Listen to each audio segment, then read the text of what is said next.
everybody, my name is Miss Bailey, and we're going to be reading a story today. It's called Jack and the Beanstalk. It's very exciting. So, once upon a time, there lived a widow woman and her son, Jack, on their small farm in the country. Every day, Jack would help his mother with the chores, chopping the wood, weeding the garden, and milking the cow. Does anybody here have any cows or any gardens? Okay, well that's cool. But despite all their hard work, Jack and his mother were very poor, with barely enough money to keep themselves fed. It was very sad. "What shall we do? What shall we do?" said the woman one spring day. "We don't have enough money to buy seed for the farm this year. We must sell our old cow, Old Bess, and with the money to buy enough seed to plant a good crop." "All right, Mother," said Jack. "It's market day today. I'll go into town and sell Bessie." So Jack took the cow's halter in his hand, walked through the garden gate, and headed off towards town. He hadn't gotten far when he met a funny-looking old man who said to him, "Good morning, Jack."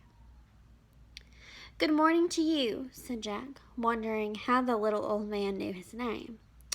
"Where are you up to this fine morning?" said the man. "I'm going to sell our cow, Bessie." Now, we're going to pause. What would you guys do if some strange person walked up to you while you were walking your little cow down the road and asked you what you were doing? Would you talk to them? Would you ask them who they were? Or would you just ignore them and keep walking? So, he says, "I'm going to the market to sell our cow, Bessie."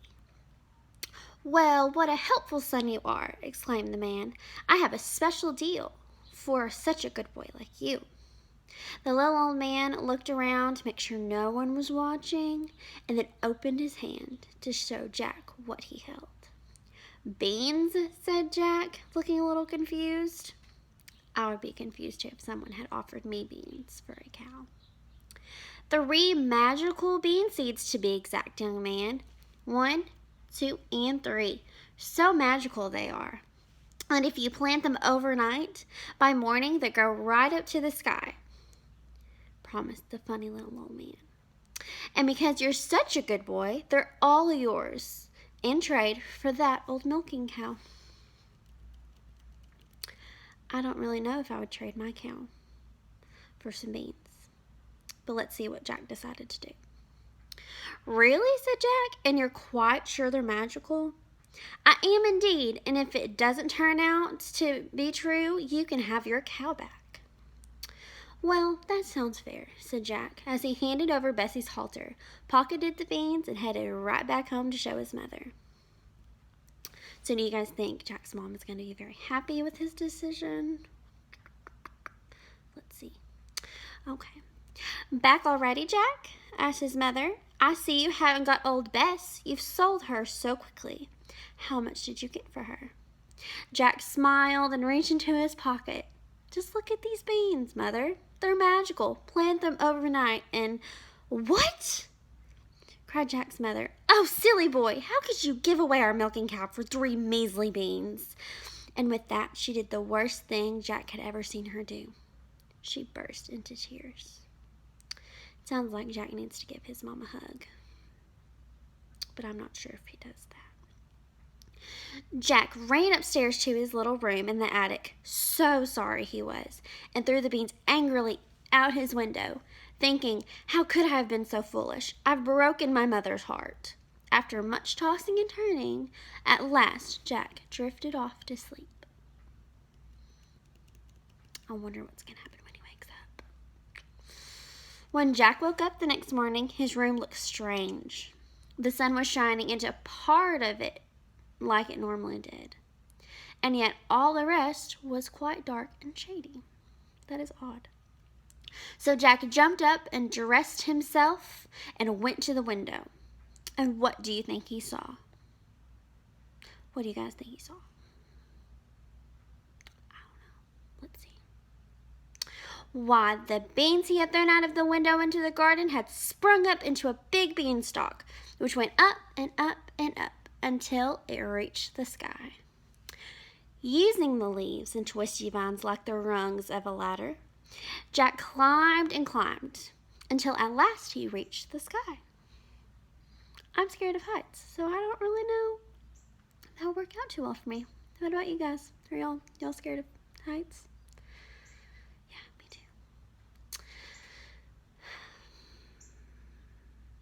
And when he got there, he found a long, broad road winding its way through the clouds to a tall, square castle off in the distance. Jack ran up the road toward the castle, and just as he reached the door, swung open to reveal a horrible lady giant with one great eye in the middle of her forehead. As soon as Jack saw her, he turned to run away, but she caught him and drug him into the castle. Don't be in such a hurry. I'm sure a growing boy like you would like a nice big breakfast, said the great big tall woman. It's been so long since I've got to make breakfast for a boy. How would y'all react to this giant taking y'all captive to make y'all breakfast? I mean, if it were me, she made me some pancakes, I might get worked into staying. Well, the lady giant wasn't such a bad sort after all, even if she was a bit odd. She took Jack into the kitchen and gave him a chunk of cheese and a glass of milk. But Jack had only taken a few bites when... What do you think happens? I don't know. Let's see. Thump, thump, thump. The whole house began to tremble with the noise of something coming. Goodness gracious me, it's my husband, said the giant woman, wringing her hands. What on earth shall I do? There's nothing left he likes better than boys broiled on toast, and I haven't any bread left. Oh dear, I never should have let you stay for breakfast. Here, come quick and jump in here. And she hurried Jack into a large copper pot, sitting beside the stove just as her husband, the giant, came in. He ducked inside the kitchen and said, I'm ready for my breakfast. I'm so hungry I could eat 3 cows. Ah, what's this I smell? Fee, fi, fo, fum. I smell the blood of an Englishman. Be he alive or be he dead, I'll have his bones to grind my bread. Nonsense, dear, said his wife. We haven't had a boy for breakfast in years. Now you go and wash up, and by the time you come back, your breakfast will be ready for you. I wonder what's going to happen. So the giant went off to tidy up. Jack was about to make a run for it when the woman stopped him. Wait until he's asleep, she said. He always has a little snooze after breakfast. Jack peeked out of the copper pot just as the giant returned to the kitchen, carrying a basket filled with golden eggs and a sickly-looking white hen. The giant poked the hen and growled, "Lay!" And the hen laid an egg made of gold, which the giant added to the basket. After his breakfast, the giant went to the closet and pulled out a golden harp with the face of a sad young girl.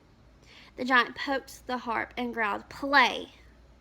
And the harp began to play a gentle tune, while her lovely face sang a lullaby. Then the giant began to nod his head and to snore until the house shook. That's some really loud snoring. He must have been very sleepy. When he was quite sure the giant was asleep, Jack crept out of the copper pot and began to tiptoe out of the kitchen. Just as he was about to leave, he heard the sound of the harp girl weeping, which means she was crying a lot, and she's very, very sad. Jack bit his lip, sighed, and returned to the kitchen. He grabbed the sickly hen and the singing harp and began to tiptoe back out. But this time, the hen gave a cackle, which woke the giant. So guys, what is y'all's rendition of this little hen cackling? What noise do you think he would make? Like a caw-caw or a meh? I don't really know. But it sounds like a sad little goose. And just as Jack got out of the house, he heard him calling, "Wife, wife, what have you done with my white hen and my golden harp?" Jack ran as fast as he could, and the giant, realizing he had been tricked, came rushing after, away from the castle and down the broad winding road. When he got to the beanstalk, the giant was only 20 yards away, when suddenly he saw Jack disappear. Confused, the giant peered through the clouds and saw Jack underneath, climbing down for dear life. The giant stomped his foot and roared angrily, "Fee, fi, fo, fum!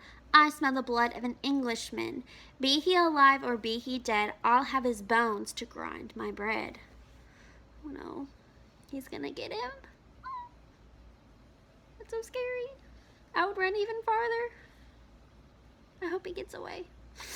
The giant swung himself down onto the beanstalk, which shook with his weight. Jack slipped, slid, and climbed down the beanstalk as quickly as he could. After him climbed the giant. As he neared the bottom, Jack called out, "Mother, please, hurry, bring me an axe, bring me an axe." And his mother came rushing out with Jack's wood-chopping axe in her hand. But when she came to the enormous beanstalk, she stood stock still with fright. She was very, very afraid to see the very big beanstalk that he had climbed down on. Jack jumped down, got a hold of the axe, and began to chop away at the beanstalk. Luckily, because of all the chores he'd done over the years, he had become quite good at chopping, and it didn't take long for him to chop through enough of the beanstalk that it began to teeter. So it began to rock back and forth, back and forth. The giant felt the beanstalk shake and quiver, so he stopped to see what was the matter. He's very confused at this point. Then Jack gave one big last chop with the axe, and the beanstalk began to topple over. The beanstalk started to fall over. Then the giant fell down and broke his crown, and the beanstalk came toppling after. That's really sad. He probably really liked his crown, but it broke. The singing harp thanked Jack for rescuing her from the giant. She had hated being locked up in that closet all day and night, and wanted nothing more than to sit in the farmhouse window and sing to the birds and butterflies in the sunshine. With a bit of patience and his mother's help, it didn't take long for Jack to get the sickly hen back into good health, and the grateful hen continued to lay fresh golden eggs every day.